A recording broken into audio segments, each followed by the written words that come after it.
Bismillahirrahmanirrahim. Halo, Assalamualaikum. Selamat pagi anak soleh dan soleha. Apa kabar kalian hari ini? Semoga kalian semua dalam keadaan sehat walafiat ya.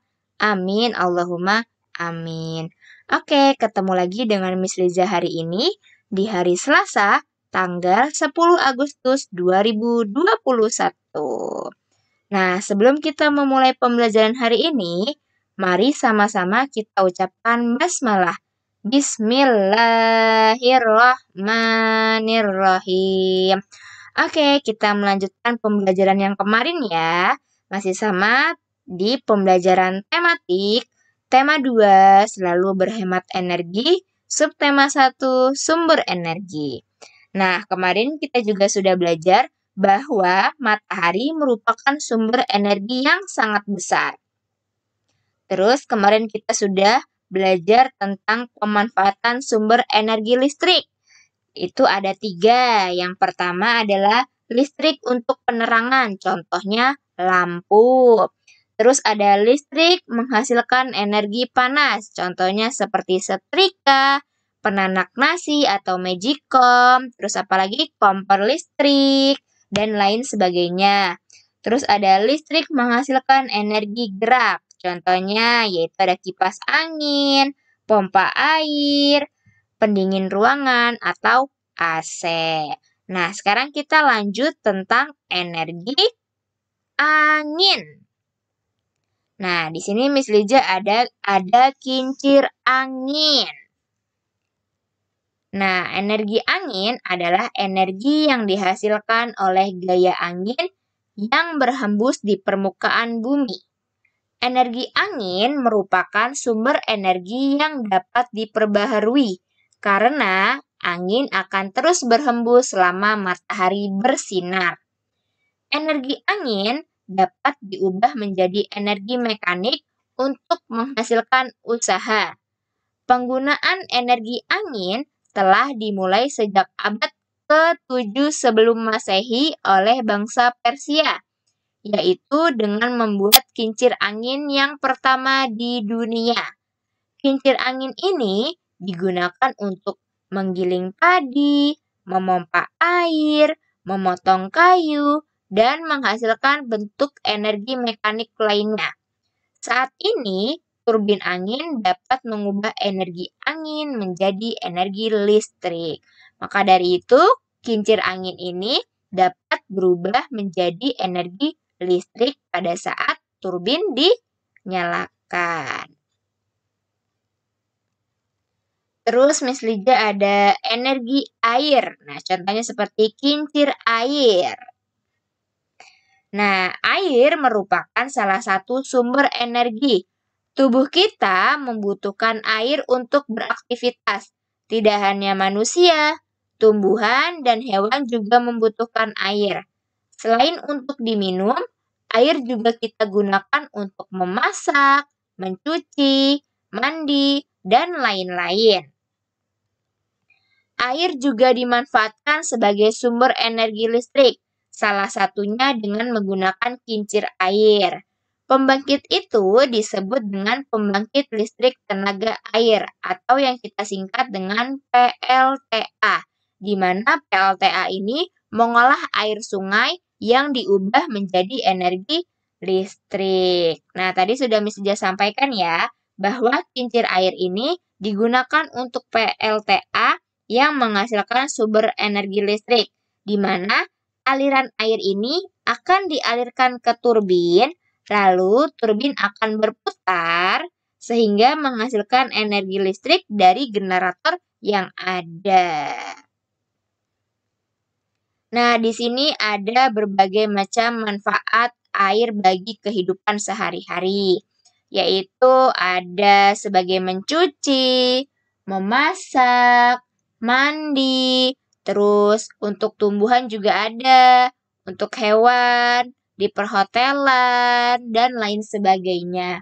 Tadi kan sudah Miss Ija sampaikan bahwa air itu merupakan sumber energi dan air itu sangat penting bagi kita. Coba bayangkan jika kita tidak ada air, apakah kita bisa hidup tanpa air? Jadi, kita hidup butuh air. Lalu, setiap orang mendapatkan hak di mana mendapatkan hak untuk air yang bersih.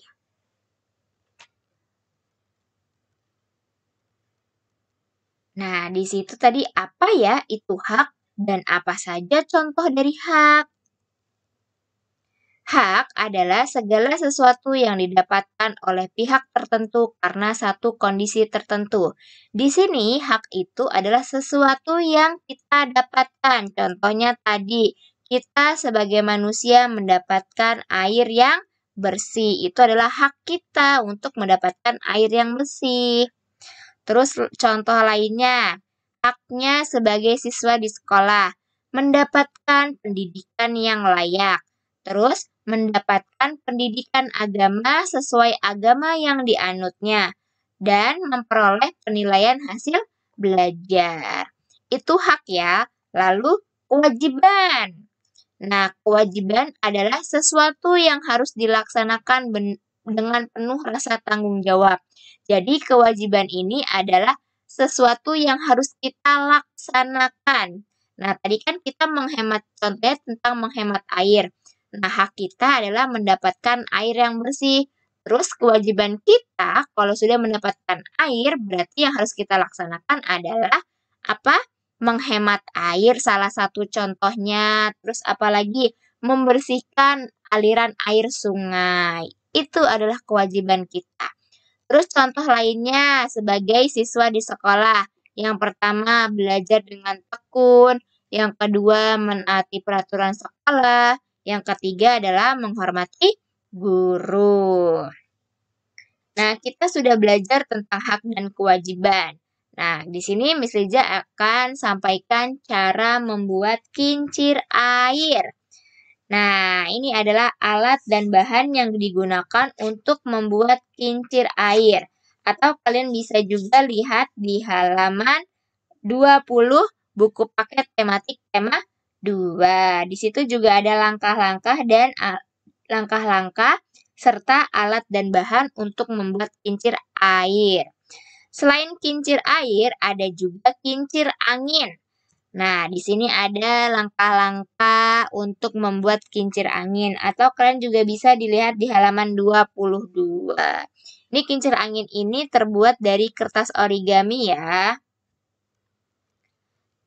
Nah, tadi Miss Ija sudah sampaikan bahwa matahari itu merupakan sumber energi terbesar bagi kita, bagi kita manusia. Selain bagi manusia, sinar matahari juga diperlukan untuk tumbuhan sebagai fotosintesis. Nah, apa sih fotosintesis itu? Fotosintesis adalah proses pembuatan energi atau zat makanan atau glukosa yang berlangsung atas peran cahaya matahari dengan menggunakan zat hara atau mineral, karbon dioksida, dan air. Makhluk hidup yang mampu melakukan fotosintesis adalah tumbuhan hijau. Nah, di sini ada juga dari fungsi fotosintesis. Fungsi utama dari fotosintesis adalah untuk memproduksi zat makanan berupa glukosa. Glukosa menjadi bahan bakar dasar pembangun zat makanan lainnya, yaitu lemak dan protein dalam tubuh tumbuhan. Zat-zat ini menjadi makanan bagi hewan dan manusia. Fotosintesis membantu membersihkan udara, yaitu mengurangi kadar CO2 atau karbon dioksida di udara karena CO2 adalah bahan baku dalam proses fotosintesis. Sebagai hasil akhirnya, fotosintesis menghasilkan zat makanan dan oksigen yang sangat dibutuhkan untuk kehidupan. Nah, di sini Miss Eja akan sampaikan bahwa antara manusia dengan tumbuhan atau hewan itu memiliki apa? Memiliki kebutuhan yang sama atau mereka saling membutuhkan satu sama lain yang disebut dengan dengan simbiosis mutualisme, saling membutuhkan satu sama lain, di mana manusia mengeluarkan karbon dioksida yang diserap oleh tumbuhan. Lalu tumbuhan mengeluarkan oksigen yang diserap oleh manusia. Jadi antara tumbuhan dengan manusia yaitu saling membutuhkan atau simbiosis mutualisme, saling menguntungkan juga satu sama lain. Di sini ada juga proses fotosintesis. Tumbuhan itu bersifat autotrof, di mana artinya dapat mensintesis makanan langsung dari senyawa anorganik. Lalu bagaimana ya proses fotosintesisnya? Nah, proses fotosintesis itu pada tumbuhan dimulai dari karbon dioksida yang diambil oleh mulut daun pada malam hari. Tumbuhan juga mengambil air dari dalam tanah dengan menggunakan akarnya. Air tersebut kemudian dibawa oleh sistem transportasi pada tumbuhan, yakni melalui jaringan silem dan floem.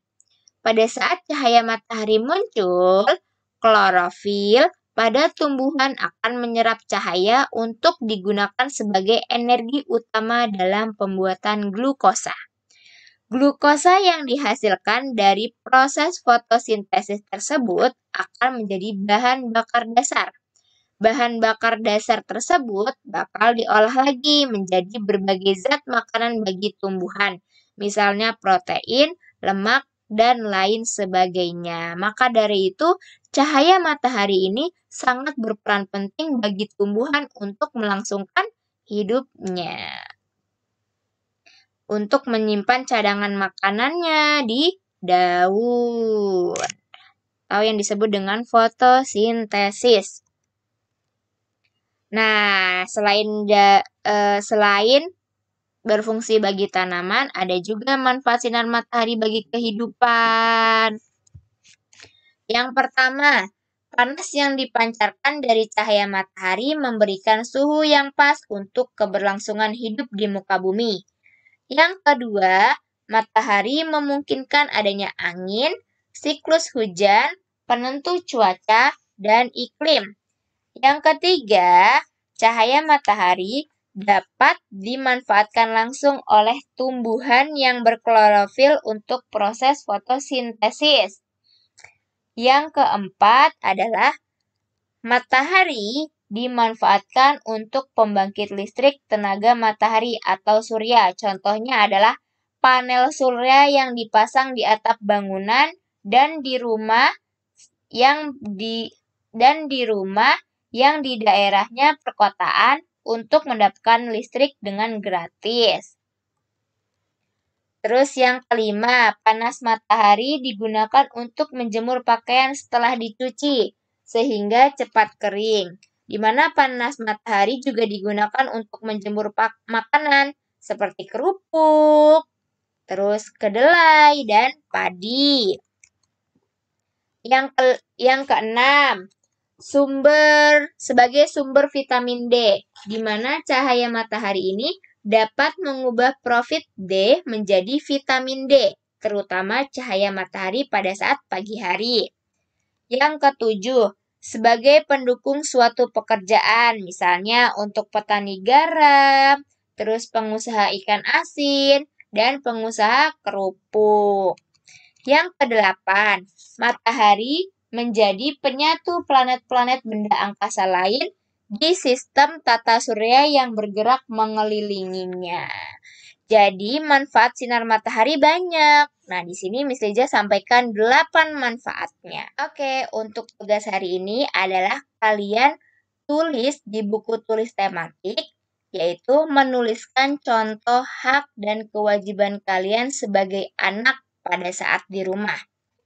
Nah, kalian bikin kotak seperti ini ya, 5 contoh saja. Oke, untuk tugas tambahannya yaitu ada di buku paket tematik di halaman 31 yang di bawahnya ayo berlatih. Yang 5 soal ya.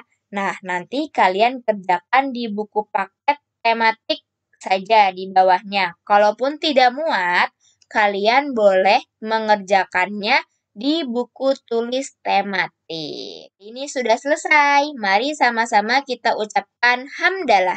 Alhamdulillah. Pembelajaran sudah selesai ya hari ini. Jangan lupa untuk dikerjakan tugasnya. Dan jaga kesehatan selalu serta semangat dalam belajarnya. Jangan lupa untuk melaksanakan sholat 5 waktunya juga. Terima kasih semuanya. Wassalamualaikum.